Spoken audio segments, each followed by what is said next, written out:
Olá pessoal, na aula de hoje a gente vai entender um pouquinho sobre o alimento no nosso corpo. Então, quais são as estruturas, como é que ocorre, por exemplo, o processo de digestão química, física, o processo de digestão físico, onde ele se inicia, o de químico, onde se inicia, onde se finaliza, até a formação do bolo fecal. O que a gente viu nos vídeos anteriores, na aula anterior? A gente viu um pouquinho sobre a valorização das refeições, como é importante uma refeição adequada, A gente viu a questão da pirâmide alimentar, os níveis da pirâmide alimentar, o que você deve consumir mais, o que você deve consumir menos, conforme vai subindo a pirâmide. Você deve consumir em menor quantidade por conta do excesso de calorias, o excesso de carboidratos que existem, de açúcares, de lipídios, de gorduras, o excesso que tem nesses alimentos.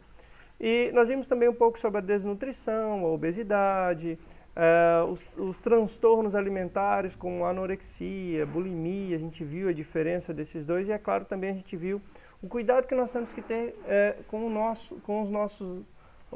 nosso alimento, a questão de higiene, a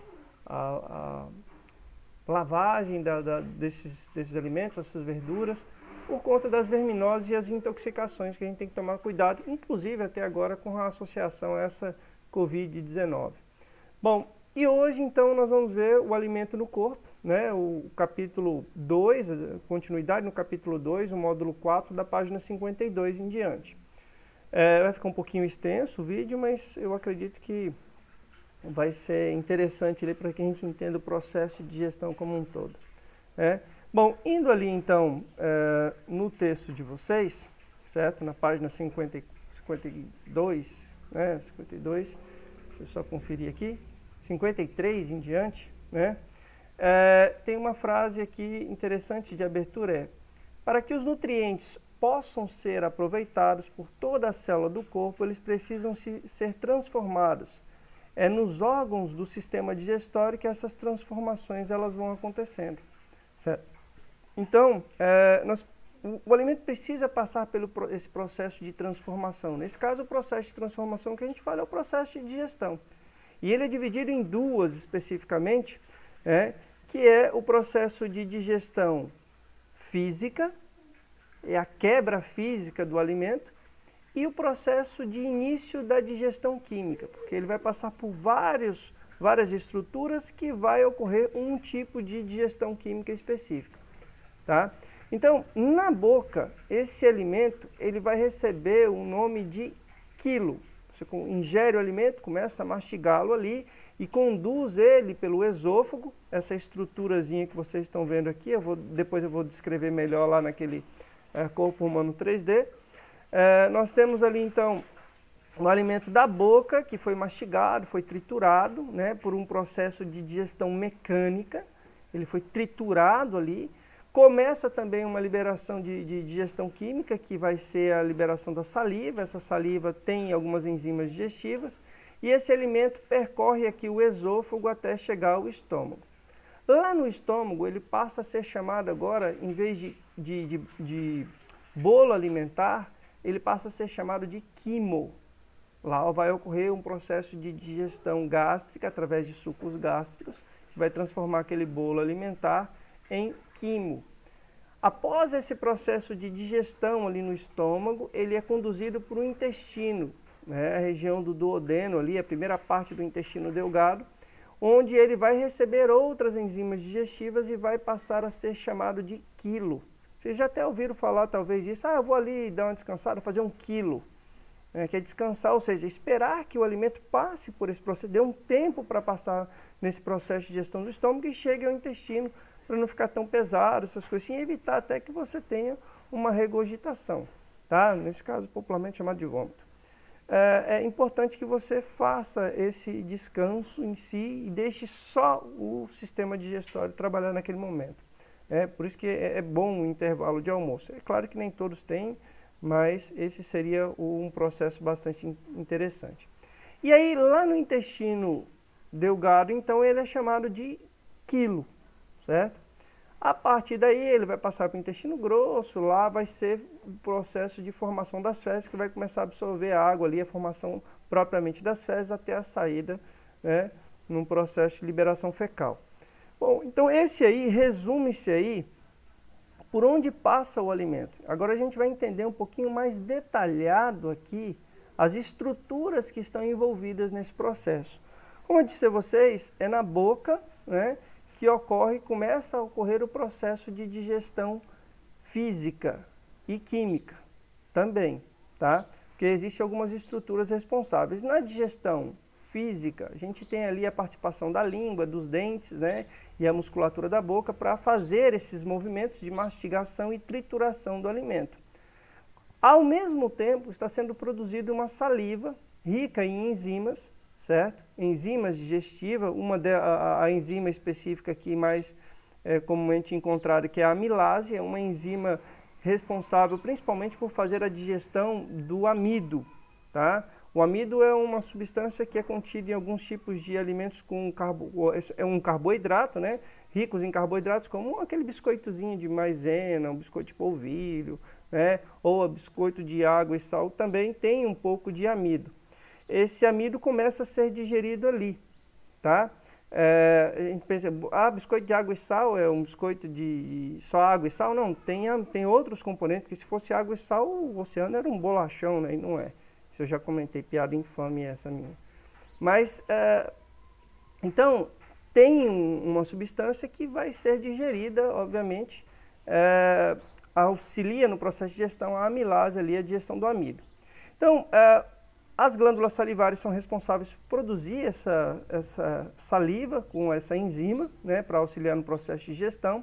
A língua auxilia no movimento, então, desse alimento, né, para que seja levado, conduzido a parte dos dentes ali para fazer o processo de trituração, movimentação, mas ela também tem algumas funções importantes, que é o fato da gustação, sentir os sabores na língua, tem essa função específica.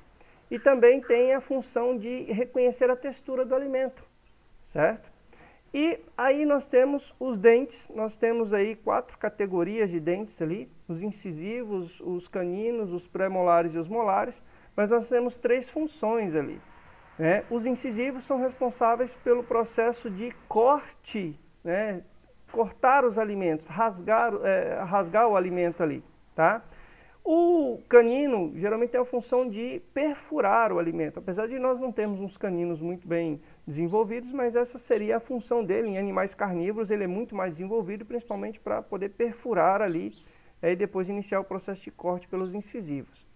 Já o caso dos pré-molares e os molares, eles possuem a função específica, né, de triturar esse alimento, graças aí à língua, a participação da língua para movimentar ali o alimento, jogar para um lado, jogar para o outro, e mastigar esses alimentos, triturar esses alimentos, são principalmente então pelos pré-molares e molares, certo? E aí um pouquinho mais adiante, na página 55, fala um pouquinho sobre a questão da importância da mastigação, tá? Acho que vocês talvez já tenham ouvido falar, a mastigação ela é importante por diversos fatores. O primeiro delas ali, obviamente, é triturando os alimentos em menores fragmentos cada vez menores, isso auxilia no processo de digestão. Isso acelera o processo de digestão. Você não fica com aquele alimento tão parado numa região para terminar a digestão, ele demora muito, então a mastigação auxilia melhor nisso. Sem falar que você tem um outro benefício com uma mastigação mais prolongada, mais bem feita.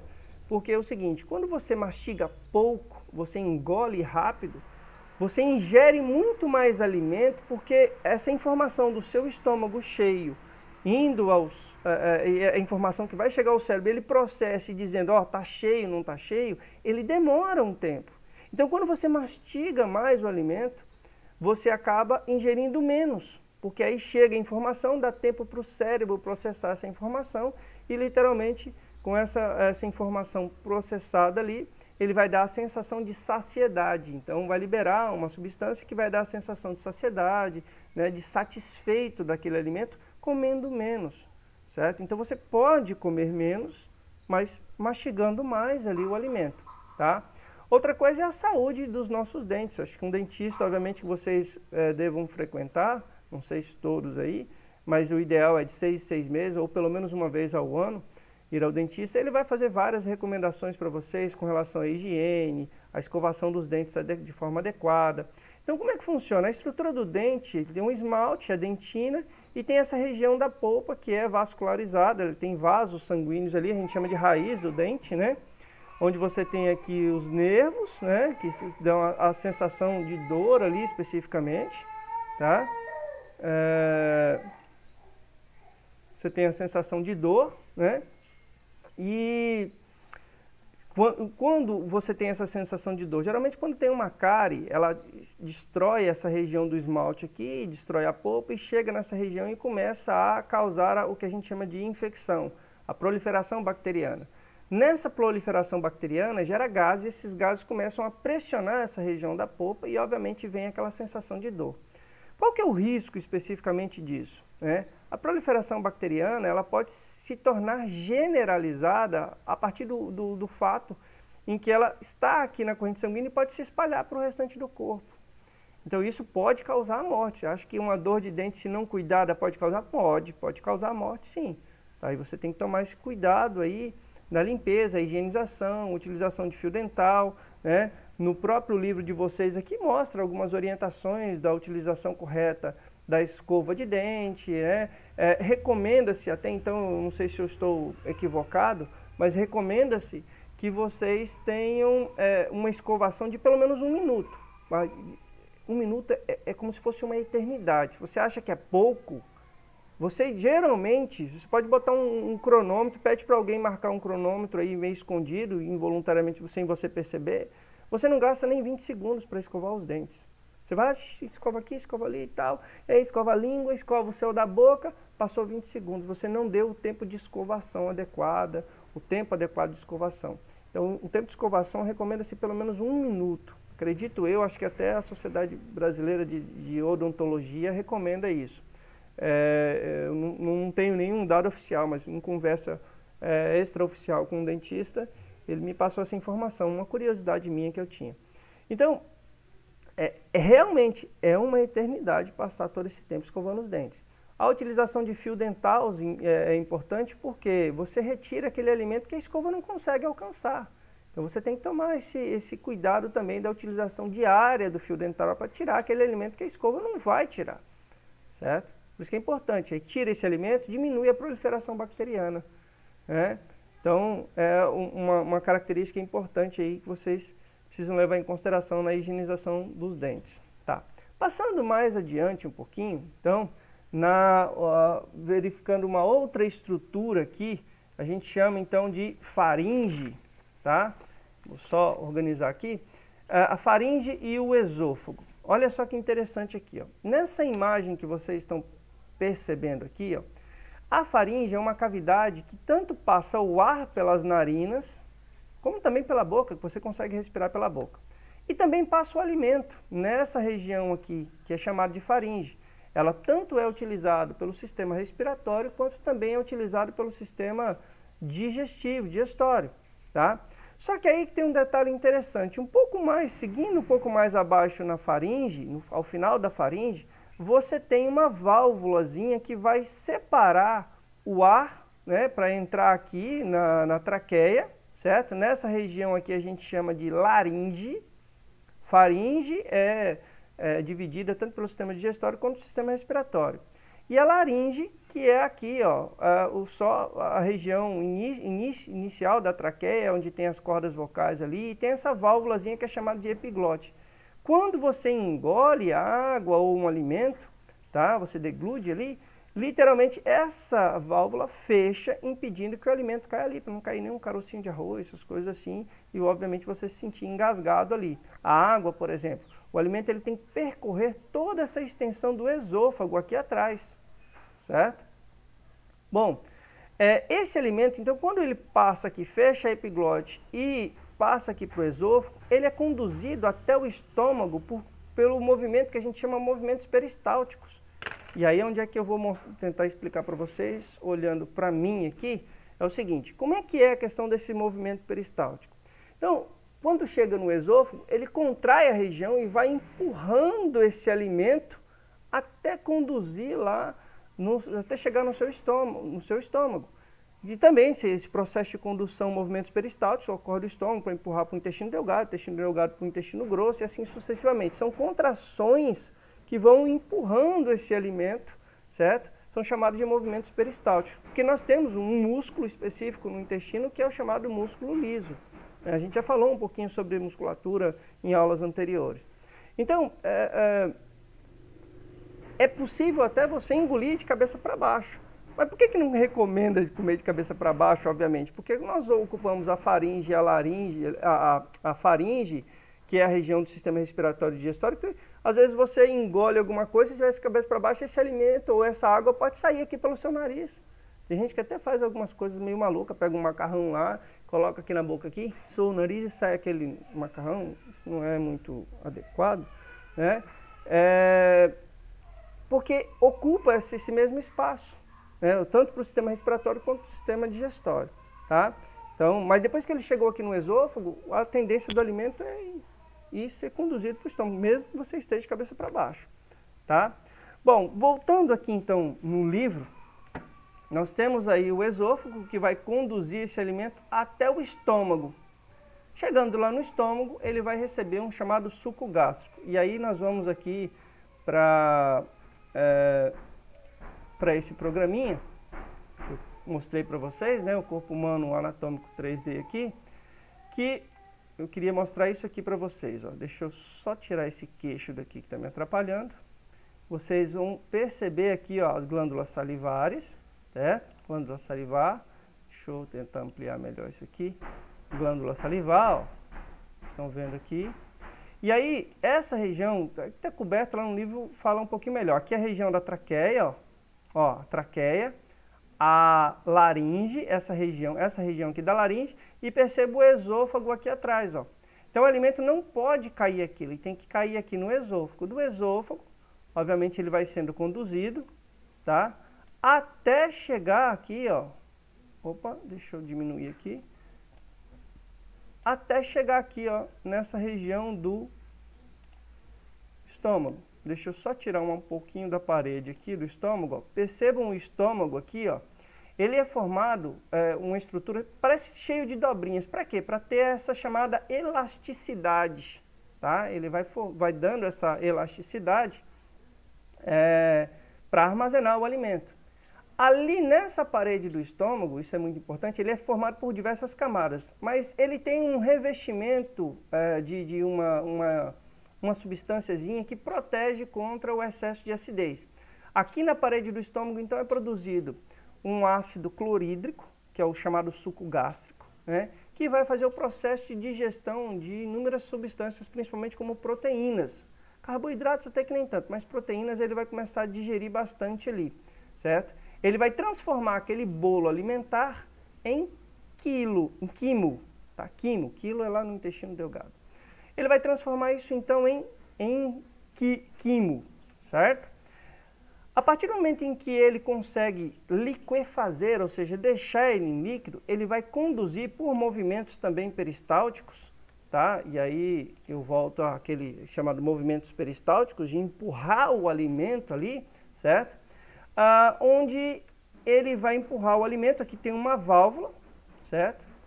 A chamada válvula pylori, e ela conduz esse alimento digerido para essa região aqui atrás, ó. Essa região, vou selecionar ela aqui, tá? Chamado de duodeno, tá? Esse duodeno, que tem aproximadamente cerca de 25 centímetros, tá? Ele vai produzir algumas substâncias, né, que vão auxiliar, vão continuar o processo de digestão. Então, só para a gente voltar aqui no estômago, só para a gente analisar um pouquinho melhor, tá?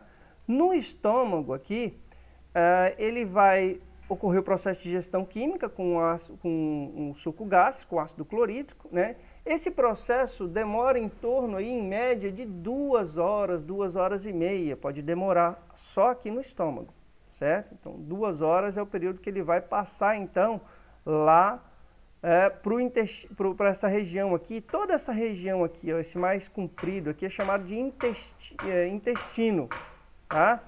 Intestino delgado. Aí nós temos dividido em 3 regiões, o duodeno, o íleo e o jejum, tá? Então, nós temos aqui, inicialmente, nessa região aqui, a parte inicial do intestino delgado, que é chamado de duodeno, que vai receber um suco gástrico, aqui nessa região, produzido pelo próprio, suco entérico, na realidade, que é produzido pelo próprio duodeno. Esse suco entérico, ele tem uma função ali de digerir proteínas, carboidratos, né? Que contêm enzimas que digerem o material também genético de alimentos. Você vai ingerir, por exemplo, frutas, verduras, tem um material genético, ele vai digerir esse material genético também. Ao mesmo tempo, ele também está recebendo, vocês podem perceber aqui, eu tenho um canalzinho, recebendo aqui dessa estrutura aqui, ó, que é chamado de pâncreas, tá? Ó, meio compridinho aqui, meio de gordurinha. Ele tem outras funções também, mas ele vai produzir o chamado suco pancreático, que tem enzimas, 3 tipos de enzimas específicas. As chamadas proteases, que são responsáveis por digerir proteínas, as lipases, que são responsáveis por digerir lipídio, e a amilase, que é responsável por degradar amido também, tá? Carboidratos de modo geral. Então, é secretada essa substância também aqui na região do duodeno. Ao mesmo tempo, nós temos aqui, eu não tirei aqui, ó, tudo isso aqui que vocês estão vendo aqui, ó, é o fígado, certo? E vocês percebam que tem uma estruturinha aqui embaixo, chamada de vesícula biliar, certo? A bile é uma substância produzida pelo fígado e ela é armazenada aqui na vesícula biliar. Tem algumas pessoas que já fizeram cirurgia e tiraram essa vesícula biliar, tá? Então a produção de bile é bem reduzida e algumas pessoas têm problemas digestório, problemas gástricos até bastante elevados quando comem muita gordura, né? Porque qual é a função dessa bile? Ela é emulsificar a gordura formando gotas para favorecer sua digestão, formando microgotículas, que aí a enzima lipase, por exemplo, vai auxiliar no processo de digestão ali do lipídio, tá? Das gorduras propriamente dita. Então isso tudo, essas substâncias são recebidas nessa região, nessa porção inicial do intestino delgado, que é o duodeno, certo? A partir daqui, a gente chama aqui então de jejuno, tá? Essa segunda porção aqui é chamada de jejuno, é onde vai ocorrer, por exemplo, o processo de absorção, né? Aqui nós temos jejuno e depois nós temos o íleo, ó. Mas tudo isso é o intestino, tanto o duodeno, quanto o jejuno, quanto o íleo, faz parte de todo esse conjunto do intestino delgado. Então, tanto no jejuno quanto no íleo, ele tem uma característica bem interessante que são chamadas vilosidades e microvilosidades. Aí eu vou voltar aqui no livro para vocês entenderem melhor essa característica aqui do livro, tá? Que fala um pouquinho sobre essa questão de vilosidades e microvilosidades. Aquilo que eu falei inicialmente para vocês sobre as estruturas do estômago, do duodeno, do pâncreas, da vesícula biliar, tudo aqui na página 57. E um pouquinho mais adiante vem falando um pouquinho do jejuno e do íleo. O que acontece? Vocês estão percebendo o seguinte, ó, na estrutura, e eu vou ampliar aqui mais aqui para a gente ver aqui, ó, se eu pegar um pedacinho aqui do intestino delgado, né, aqui está, se eu não me engano, aqui do jejuno, essa parte inicial aqui, ele é cheio dessas dobrinhas aqui, ó, cheio dessas dobrinhas, certo? E se eu pegar um pedacinho dessa dobrinha, vocês vão ver essas outras dobrinhas aqui, ó, são chamadas microvilosidades, ou seja, você tem um tecido, vou tentar explicar dessa maneira aqui para vocês, olhem aqui para mim, tá? Vai ser melhor que vocês entenderem. Eu tenho aqui, por exemplo, uma folha de papel que ela ocupa um determinado espaço, certo? Se eu começar a fazer dobras nela especificamente, percebam que o espaço agora que antes era ocupado, tá? Ele diminuiu, certo? Então, com as dobras maiores, que são as chamadas vilosidades, eu tenho mais superfície de contato em um menor espaço. Isso aumenta a minha superfície de contato ocupando um espaço menor. E ainda eu tenho aquelas chamadas microvilosidades, são dobrinhas bem menores que essas aqui, ó, que vocês estão vendo, essas microvilosidades que aumentam ainda mais a superfície de contato, certo? Então, para que serve isso? Vilosidades e microvilosidade. Ela serve especificamente para, aumentando a superfície de contato, aumenta a capacidade, a maior capacidade de absorção dos nutrientes. Porque é ali, no intestino delgado, que vai ocorrer, né, a absorção dos nutrientes do processo de digestão. Tá? Então, nós temos aí, nessa região do jejum e do ilho, a principal função, a absorção desses nutrientes. O que não foi absorvido, né, ele vai ser mandado para o intestino grosso. E no intestino grosso, eu vou mostrar aqui para vocês, vou pegar aqui direto do região, tem uns barulhinhos aqui, mas é tranquilo, tá, gente? Deixa eu mostrar aqui para vocês. Nós temos aqui, ó, ao final do ilho, tá? Você começa essa região aqui que é chamada de intestino grosso. Ó. Vou selecionar ela toda aqui para a gente ver melhor, tá? Ó, que ele é dividido em cólon, reto e ânus. Cólon ascendente, cólon transverso, cólon descendente e aqui reto, tá? E a porção final que é uma válvulazinha, né? O esfíncter anal, certo?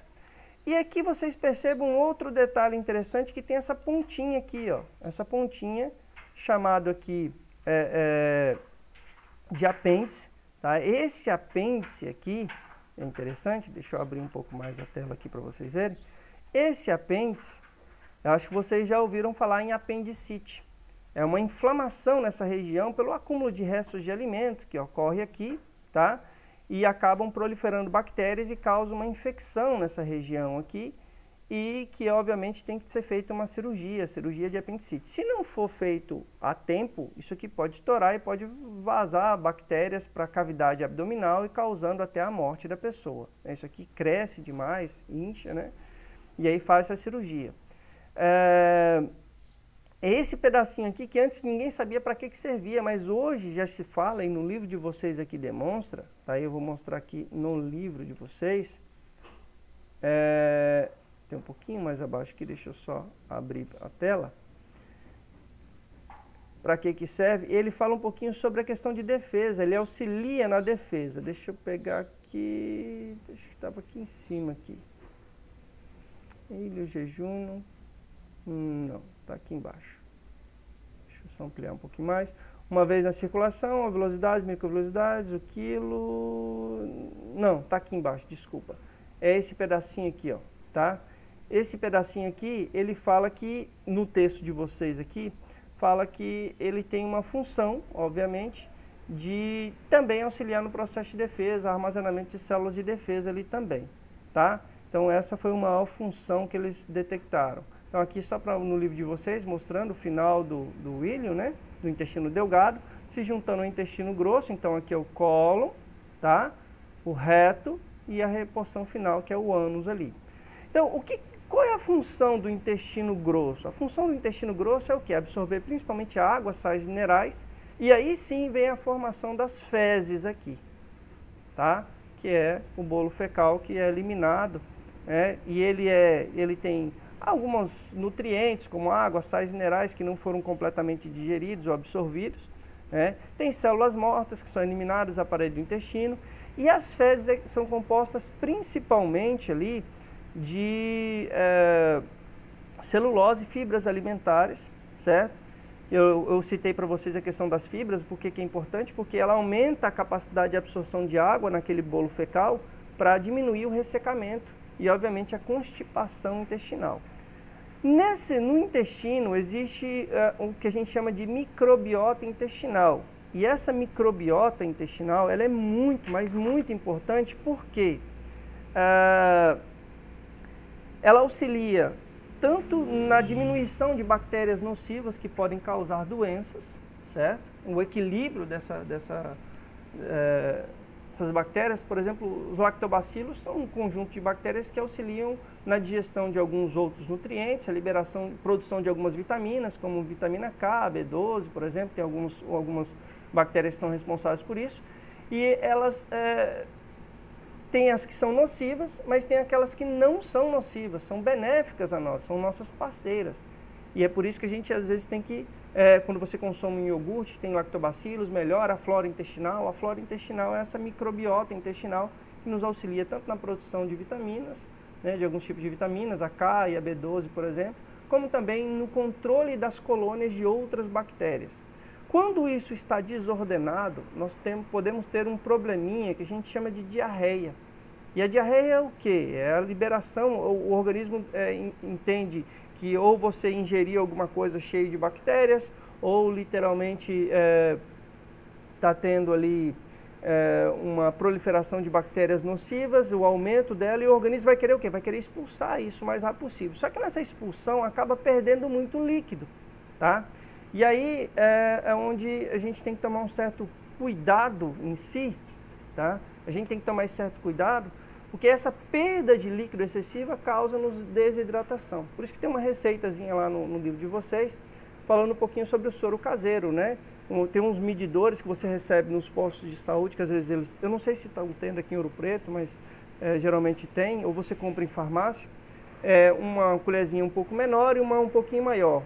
Você, para um copo de água, esse medidor padrão, uma porção de sal para 2 porções de açúcar e um copo de água de 250 ml, se eu não me engano. E você faz essa mistura e ingere. É o chamado soro caseiro, ou seja, para quê? Para aumentar a capacidade ali de absorção aumentar a quantidade de água, porque você está perdendo água.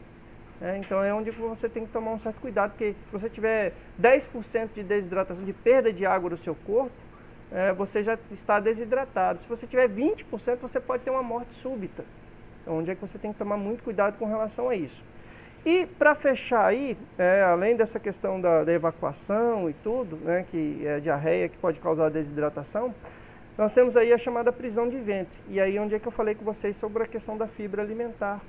O fato de você consumir alimentos que contenham fibra, isso aumenta a umidade dessas fezes, deixando, obviamente, elas menos ressecadas e, obviamente, você tem uma evacuação mais suave ali, sem muitos transtornos, sem aquela constipação travado, ressecado, certo? Existem alimentos que auxiliam nessa liberação, mamão auxilia, por exemplo, na liberação, banana um pouco, né? Maçã já causa um pouco mais de ressecamento, mas você tem alguns alimentos que auxiliam nesse processo de evacuação.